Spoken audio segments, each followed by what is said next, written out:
آپ نے سوال کیا پاناما لیکس، میں نے اس کے اوپر بات کی کہ حقیقت ہے، اور جب بھی ہم احتساب کی بات کرتے ہیں تو یہ کہتے ہیں کہ جمہوریت خطرے میں ہے، لیکن خطرناک چیز کیا ہو رہی ہے؟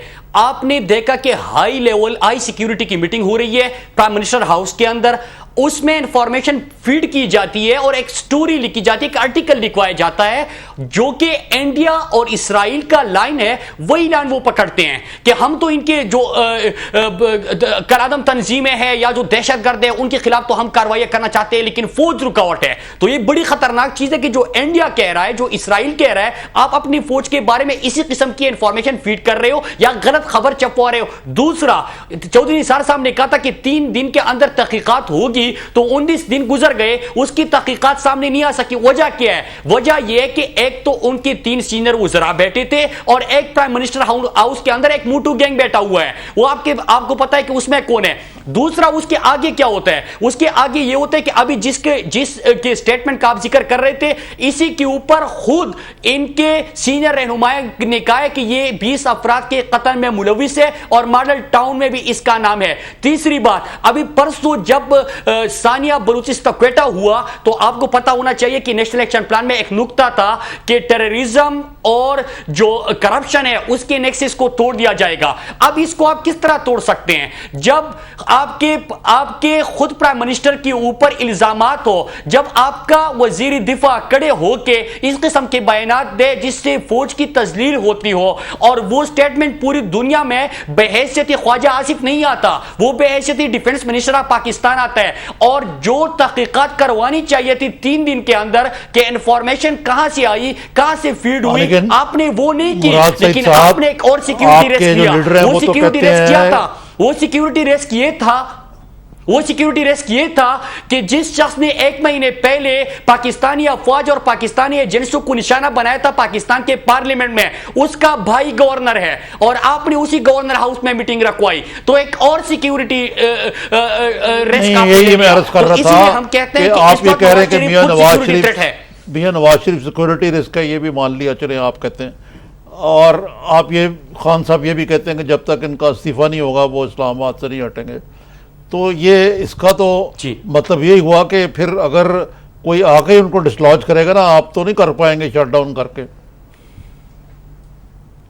نظامی صاحب، یہ سوال ہم سے نہیں، آپ یہ پوچھیں کہ کیا اپوزیشن کا مینڈیٹ جو لاکھوں لوگوں نے ہمیں ووٹ دیا اور پاکستان کے اپوزیشن کا ووٹ دیا، یہاں پہ اصل میں مسئلہ یہ نہیں ہے جو ہم سے سوال ہو رہے ہیں، مسئلہ یہ ہے کہ پاکستان میں کبھی حقیقی اپوزیشن آئی نہیں ہے جو عوام کے ایشوز کے اوپر بات کرے، جو جمہوریت میں جمہور کو بھول چکے تھے، آج ہم جمہوریت میں جمہور کو لانا چاہتے ہیں، احتساب کو لانا چاہتے ہیں۔ ہم یہ کہہ رہے ہیں کہ کیا پاناما لیکس حقیقت ہے؟ آپ نے خود کہا کہ حقیقت ہے پرائم منسٹر صاحب، تو آپ تحقیقات کے لیے خود کو کیوں پیش نہیں کرتے؟ جو اب متحدہ اپوزیشن کا بل ہے سینٹ میں، تو آپ ان کو اس کے اوپر عمل درآمد کیوں نہیں کرتے؟ جب ٹی او آرز کمیٹی بنی اور ڈائلاگ ایک نقطے پہ ڈیڈ لاک کا شکار ہوا، وہ نقطہ یہ تھا کہ پرائم منسٹر صاحب کو احتساب سے بچانا چاہتے تھے، تو جب پرائم منسٹر خود کو احتساب سے، قانون سے، آئین سے بالاتر سمجھتا ہو، جب پرائم منسٹر کا تحقیقات کی طرف بڑھے، پاناما پیپرز میں جب ان کا نام ہی نہیں ہے، انہوں نے کوئی کرپشن نہیں کہی، کوئی بے ایمانی نہیں کہی، کوئی بدعنوانی نہیں کی، کسی سکینڈل کا ان کے اوپر شبہ تک نہیں ہوتا، شائبہ بھی نہیں ہے، آپ کس خوشی میں ان کا استعفیٰ مانگ رہے ہیں؟ what evidence do you have؟ دیکھیں، میں بتاؤں، میں نے جو کرپشن کی چیزیں آپ کے سامنے ابھی بتائی وہ میں چھوڑ کے آگے بڑھتا ہوں۔ پرائم منسٹر صاحب نے 2013 کی نامینیشن پیپر میں کس کو ڈیپینڈنٹ لکھا؟ مریم صفدر کو۔ ڈیپینڈنٹ ہے کس کی؟ پرائم منسٹر صاحب کی۔ اس کے نام پہ کیا ہے؟ نیلسن اینڈ نیسکول، ٹھیک ہے؟ وہ کمپنیاں ان کی 16A 17A پارک لین کے اپارٹمنٹس کس کے نام پہ ہے؟ مریم صفدر۔ نیلسن اور نیسکول پہ کسی کی حق حلال کی کمائی سے انہوں نے بنا لیا ہے اور آپ کو نہیں ملا تو آپ روتے کیوں ہیں؟ آپ بھی محنت کر لیں۔ غلام حسین صاحب تنزیہ طور پہ کہہ رہے ہیں، غلام حسین صاحب، پہلے ہم پرائم منسٹر صاحب کے عہدے، پہلے ہم پرائم منسٹر صاحب کے عہدے کی عزت کو بحال کریں گے، پہلے ہم اس ملک میں حقیقی جمہوریت لے کے آئیں گے۔ یہ بات نہیں ہے، کیا ان کے نام آ گئے؟ ICIJ میں جو اپنی مرضی سے خبر انہوں نے چھپوائی کہ اس کا تو نام ہی نہیں ہے، پھر انہوں نے تردید بھی کر دی کہ ہاں نام موجود ہے. تو آپ مجھ سے ہی سوال کر رہے ہیں نا، پاکستانی قوم آج کس سے سوال کر رہے ہیں؟ پرائم منسٹر صاحب سے، کہ آپ اس کا جواب دیں. آپ رنگے ہاتھوں پکڑے گئے ہیں، یہ کون سا برا سوال ہے کہ تلاشی دو یا مستعفی ہو جاؤ؟ مراد سعید اور عارف نظامی آپ دونوں سے سوال ہے. اگر کور کمانڈرز کی ایک اعلامیے کے مطابق نیشنل سیکیورٹی کی بریچ ہوئی ہے تو پھر ابھی تک بندے جو ہیں، خواہ وہ وزیر ہے یا وہ وزیر اعظم ہے یا وہ کوئی اور ہے یا چپڑاسی ہے، مجھے کیا پتہ ہے یہ کس نے ٹیپ کی ہے اور اس کرسچن لڑکے کو دی ہے، وہ ابھی اس لمحے تک ان کے خلاف کون سی کاروائی ہوئی ہے اور آیا ان لوگوں کو برطرف کر کے گرفتار کیوں نہیں کیا گیا؟ اگر یہ گورنمنٹ غلام حسین صاحب، وہ گرفتاری کا مرحلہ تو بعد میں آتا ہے، پہلے تو نام آنا چاہیے نا. اصل مسئلہ یہ ہے کہ آپ کو تو پتہ ہے کہ میاں نواز شریف کی جو طرز حکمرانی ہے اس میں پتہ ہی نہیں چل رہا کون کیا کر رہا ہے. طرز حکمرانی یہ ہے کہ مسائل جو ہیں ان کو چودھری شجاعت کی زبان میں مٹی پاؤ اس کو کارپیٹ کے نیچے کرتے جاؤ، اگر وہ زیادہ نہ ہو تو ان کے پیچھے کچھ پیسے لگاؤ. کیوں جی آپ کا کیا ویو ہے؟ آخر میں جا کے جب کہ it will be too late تب وہ نام شاید بتا دیں. نہیں، اس وقت کس نے پوچھنا ہے؟ ان کو پکڑ لینا ہے پولیٹیکل، یہ جو آرمی ایکٹ کے تحت. میرا نہیں خیال اتنی گڑبڑ پہنچے گی. نہیں اتنی ہوگی اس سے زیادہ. غلام حسین صاحب، غلام حسین صاحب جی، اور ابھی تک بندے کیوں نہیں پکڑے گئے؟ ہوتے تو مخبری کرتے. لو میں یہ کہہ رہا ہوں، شریکی جرم نہ ہوتے تو مخبری کرتے، اور دوسری جگہ پہ کہتے کہ رہزن ہے میرا رہبر، قاتل ہے میرا منصف، کہہ دوں تو بغاوت ہے، سہلو تو قیامت ہے. غلام حسین صاحب ان کے اپنے نام ہے تین. یہی تو میں آپ کو کہہ رہا ہوں کہ پرائم منسٹر اس ملک کے لیے سیکیورٹی تھریٹ بن چکے ہیں. یہ پرائم منسٹر صاحب خود ان کے نام اگر نہ ہوتے، ان کے سینئر وزراء کے نام نہ ہوتے تو آج تک 3 دن کا کہا گیا تھا، 19 دن ہو گئے، ثانیہ کوئٹہ ہو گیا، میرا ملک جل رہا ہے، نیشنل ایکشن پلان پہ عمل درآمد نہیں ہو رہا کیونکہ آپ خود بھی کرپشن کی زمرے میں آتے ہو. آپ کس طرح کرپشن کا اور ٹیررزم کا نیکسس توڑ سکتے ہو؟ یہی تو میرے سوال ہے غلام حسین صاحب جو آپ نے مجھ سے پوچھے. یہی سوال پوچھنے ہم اسلام آباد آ رہے ہیں اور 2 نومبر کو انشاءاللہ یہی سوال ہمارے ہوں گے. احتساب کا نعرہ ہوگا ہمارا، اور ملک کی تاریخ میں پہلی دفعہ ہم اپنی پرائم منسٹر کو انشاءاللہ اپنی آنکھوں کے سامنے احتساب کی تلاشی ہوتے دیکھیں. نظامی صاحب، اگر ان کے لیڈر مودی سے ملاقات کریں تو وہ سیکیورٹی رسک نہیں ہے. وزیر اعظم پاکستان اسلامی جمہوریہ اگر وزیر اعظم انڈیا کو دونوں ملکوں میں تعلقات بہتر کرنے کے لیے تو وہ سیکیورٹی رسک ہے. اس کا مجھے جواب دیں آفٹر شارٹ بریک.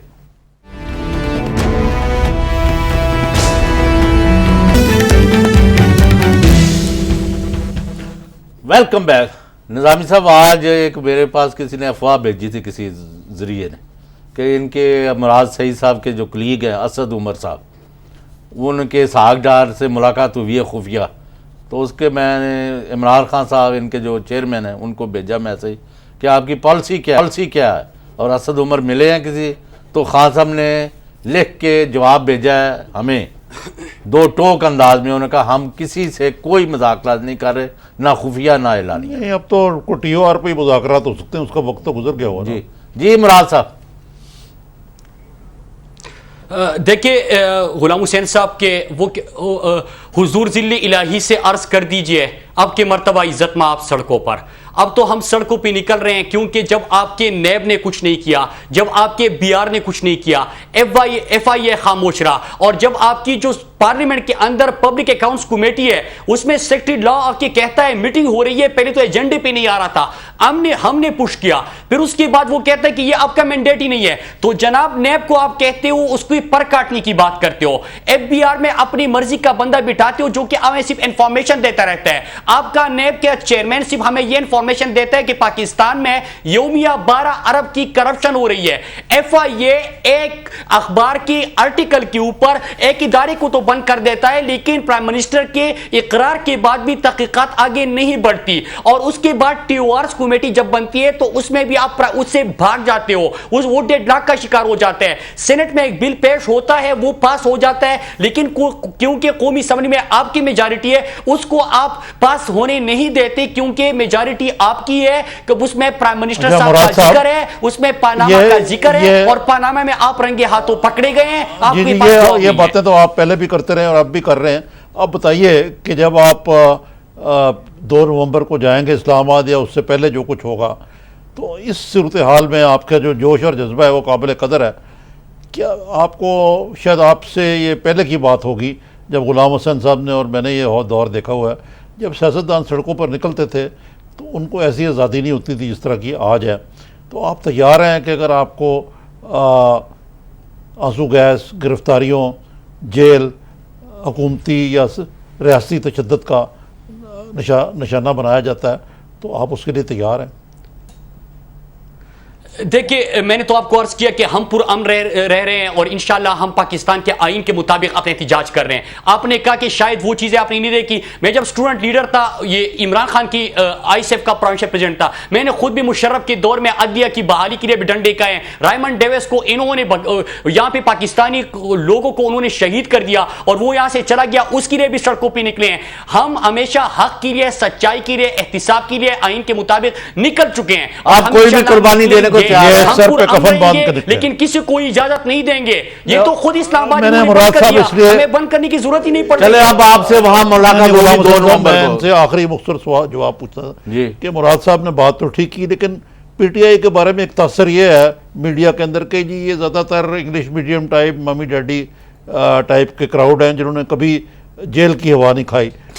تو اس تاثر کو آپ اس وقت دور کر دیں گے اگر موقع ہے تو؟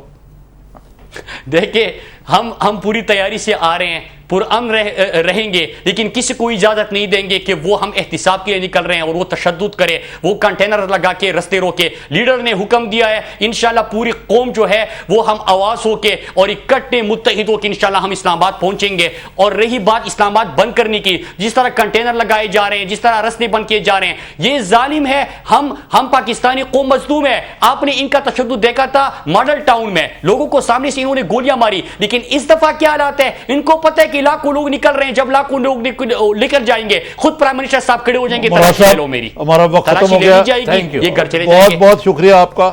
آپ نے اچھی انہوں نے روشنی ڈالی ہے اور موقف لیکن وہ ایک بات میں صحیح کرنی چاہیے تھی. وزیر اعلیٰ پنجاب شہباز شریف کی زیادہ ریپوٹیشن تو دیانتدار پالیٹیشین کی ہے. یہ مجھے افسوس ہوا ہے کہ ان پر بھی کیچڑ اچھالا گیا. لیکن وجہ پتہ کیا ہے؟ میں جو سمجھاؤں 2 ہے. ایک تو آج کل وہ بھی اچھل کود کر رہے تھے ان کے خلاف اور ان کے وزیر ان کو کوئی کچھ کہہ رہا کہی ہے بھی ایک، اور دوسرا بہرحال جی ہر انسان کو نہیں، لیکن یہ سن لیں ان کا امیج ٹارنش کیا جا رہا ہے کیونکہ ان کا نام وزیر اعظم کے طور پر سامنے آ رہا ہے. جی ناظرین آپ کا بہت بہت شکریہ. ہمارا وقت ختم ہوا چاہ رہا ہے. آج اپنے احتساب کے حوالے سے اور جو نئی الزام تراشی ہے اس کے حوالے سے باتیں سنی. اب کچھ نوٹسوں کی اور گالی گلوچ کا دور ہے اور یہ 2 نومبر یا اس سے بعد تک جاری رہے گا. تو آپ سے کل دوبارہ ملاقات ہوگی انشاءاللہ. خدا حافظ.